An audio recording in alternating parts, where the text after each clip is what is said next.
Over the last couple of years, I've been doing these coaching calls. I call them the audit and consultation. And I sit down with a business owner on Zoom once in a while in person, but usually it's on Zoom. We'll just go through their business, their market, the hurdles that they're up against. I help give them a plan of attack of how to overcome their current hurdles, grow their business, do whatever they're trying to do. I've noticed a few times lately. It's usually with remodeling companies. Sometimes it's with home builders too, but people will get in the business of remodeling. And usually these are folks who are like new to it. Like they just started the company and they want to go after the super mega expensive luxury remodels that cost 500,000, $1 million.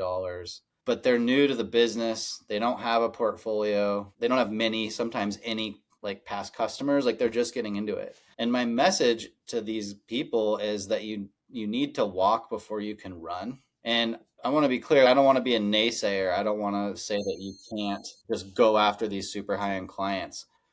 But when you don't have any pictures of past projects, when you don't have any past customers, you don't have any reputation, it's going to be very, very difficult to get these really big, elaborate, expensive jobs. And for people trying to get into remodeling, I usually will suggest going the opposite route where you start with the little jobs. And what you want is to get as big of a list of happy past customers as possible, even if you're going and like fixing a gate or installing a door or whatever, because each one of those happy customers becomes a chance for repeat business, a chance for a referral, a review, pictures, and it helps you build up your portfolio and your reputation. And a lot of the best projects that I've ever had at my remodeling company came from small jobs that I did a long time ago. Bathroom remodel, new cabinet installation, flooring, like whatever. It's super common to go in and do a little job and then have someone be like, by the way, I'm thinking about doing an addition on my house next year. Do you think you could give me a quote for that?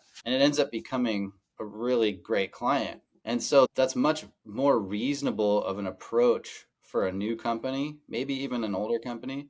But sometimes you got to walk before you can run. And when I work in the online marketing world a lot, so I just know like it's very difficult to get big luxury jobs from marketing because for one, there's not very many of those jobs going around. For every $1 million remodel, there's 1,000 bathroom remodels. There's 10,000 doors being installed. So if you're only going after these big fish, you're not going to catch them very often. So what are you going to do all the time? Sit around and wait for these big fish to come in? And also the people that hire contractors to do $1 million remodels, they don't usually just go to Google and click on an advertisement to find $1 million contractor. They're usually referred by someone, or they'll go through an architecture firm or an interior designer, and then they'll get referred somebody. It's not common for them to just go and find somebody online really quick.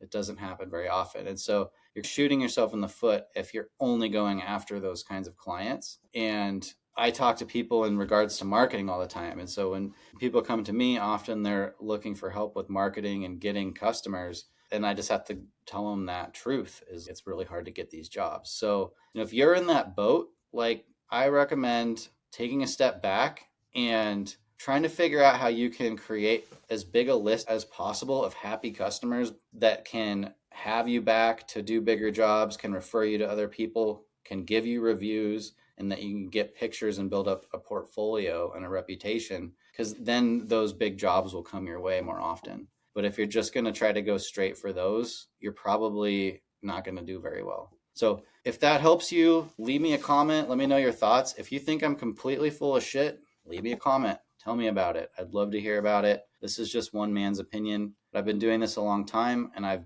worked with hundreds of different companies. I've seen a lot of different things. I know guys who specifically only go after handyman jobs. Even though they're remodeling companies, they only market for handyman jobs because they know that those jobs will turn into bigger projects and referrals. And those jobs are really easy to get. They're a dime a dozen. You can go out and find door replacement jobs very easily. And so consider doing that, and let me know what you think in the comments. This is related. We got a couple comments on a short recently where you were saying to call all your old clients and just see how they're doing and ask them if they've got any work that needs to be done. And the first guy said, F no, don't do that. That's the world you want to live in. And then the second guy said, definitely don't do this. If my client can't determine if I'm desperate for work or being nice by calling them a year later, then the risk reward isn't worth it. So what's the risk? What do you have to lose? They're not going to hire you if you don't call them. And if you call them, they're not going to hire you. That's just bullshit anyways. Like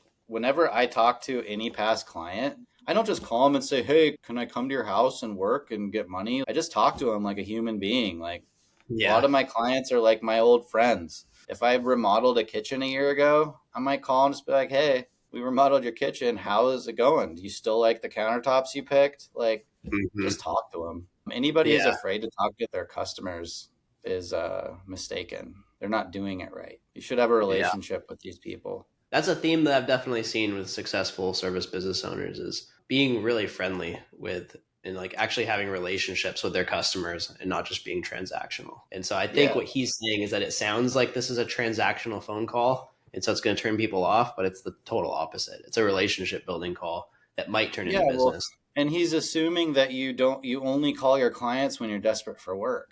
But if you just make it a habit, like you finish a project, you put it on your calendar to call them a year later, whether you're busy or not. Yeah.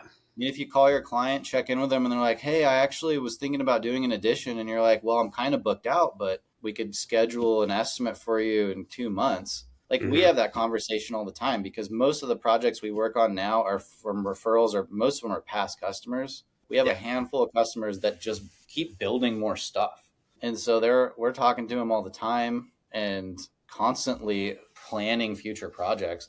There was some guy in the comments, I think I already did a video response to it, but he was saying that nobody books projects out for 2 years or something, but they do. I know that because they do with us. It's that kind of situation. It's, hey, we want to build like a barn on our property, or we want to build an ADU. When can you get to it? Oh, we're busy all year. Cool. Because some people just aren't in a big rush. Some people, whatever their situation is, I don't know. Not in a big rush and they want to work with the people that they trust and they're not Yeah. willing to try someone else out Yeah, just to get it exactly. done. Like they want to work with us. And that's a great position for us to be in. That should be every remodeler's goal is like your customers only work with you. You should be the Yeah. last contractor they ever hire. And if that's your goal and that's how you operate and that's the experience you give your customers, they're not going to be offended when you call them a year later and ask them how they're liking the work that you did and making sure everything's good. Hey, we have some availability coming up next month. Do you know anybody that's looking for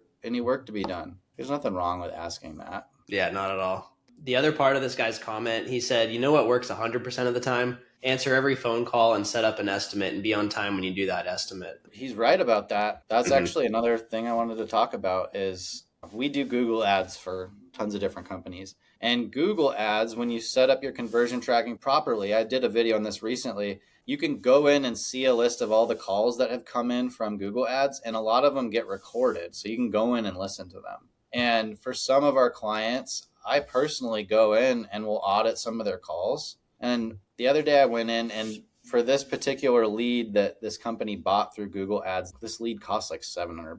Like it was super expensive.